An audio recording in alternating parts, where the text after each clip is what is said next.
একটি মাত্র শব্দ, মাত্র 4 অক্ষরের একটি শব্দ কিভাবে একটি শান্ত শিক্ষাঙ্গনকে রণক্ষেত্রে পরিণত করতে পারে?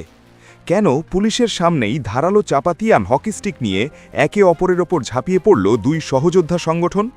চট্টগ্রামের সরকারি সিটি কলেজে গত 21 এপ্রিল যা ঘটেছে তা কেবল একটি সংঘর্ষ নয়, এটি কি নতুন বাংলাদেশের ছাত্র রাজনীতির কোনো অশনি সংকেত? আহত 20 জন, একজনের পায়ের গোড়ালি শরীর থেকে প্রায় বিচ্ছিন্ন।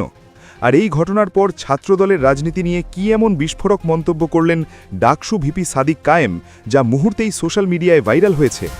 আজ আমরা আপনাদের জানাবো সেই রক্তক্ষয়ী সংঘর্ষের নেপথ্যের গল্প। বিস্তারিত জানাচ্ছেন আমাদের প্রতিনিধি শেখ ফরিদ। ভিডিওটি শেষ পর্যন্ত দেখুন, কারণ শেষে থাকছে প্রধানমন্ত্রী তারেক রহমান ও স্বরাষ্ট্রমন্ত্রীকে নিয়ে সাদিক কায়েমের সেই আলোচিত আল্টিমেটাম। 21 এপ্রিল সকাল 10টা।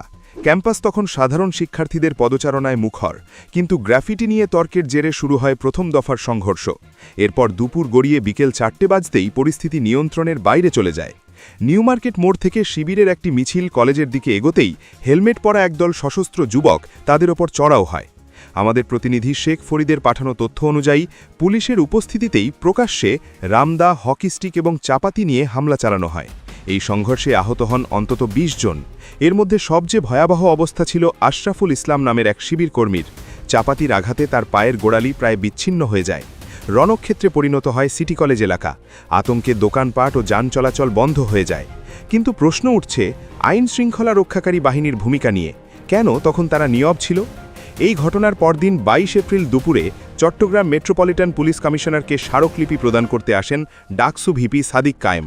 এর আগে তিনি হাসপাতালে আহত কর্মীদের দেখতে যান। সেখানে সাংবাদিকদের সামনে ছাত্রদলের রাজনীতি নিয়ে তিনি যে মন্তব্য করেছেন তা এখন টক অব দ্য কান্ট্রি।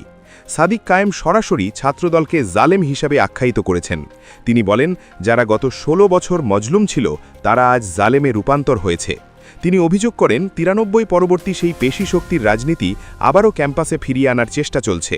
পুলিশের নিষ্ক্রিয়তা নিয়ে প্রশ্ন তুলে তিনি বলেন, ফ্যাসিবাদী আমলে যখন ছাত্রলীগ যখন হামলা করত পুলিশ তখন যেমন নীরব থাকত, জুলাই বিপ্লবের পর কেন একই দৃশ্য দেখতে হচ্ছে? তার এই মন্তব্য সোশ্যাল মিডিয়ায় ব্যাপক ভাইরাল হয়েছে এবং সাধারণ শিক্ষার্থীদের মধ্যে নতুন আলোচনার জন্ম দিয়েছে। বিষয়টি গড়িয়েছে জাতীয় সংসদ পর্যন্ত। স্বরাষ্ট্রমন্ত্রী সালাউদ্দিন আহমেদ জানিয়েছেন, তদন্ত শেষ না হওয়া পর্যন্ত কোনো একটি বিশেষ সংগঠনের উপর দায় চাপানো ঠিক হবে না। প্রধানমন্ত্রী তারেক রহমানও বিষয়টি গভীরভাবে পর্যবেক্ষণ করছেন বলে জানা গেছে।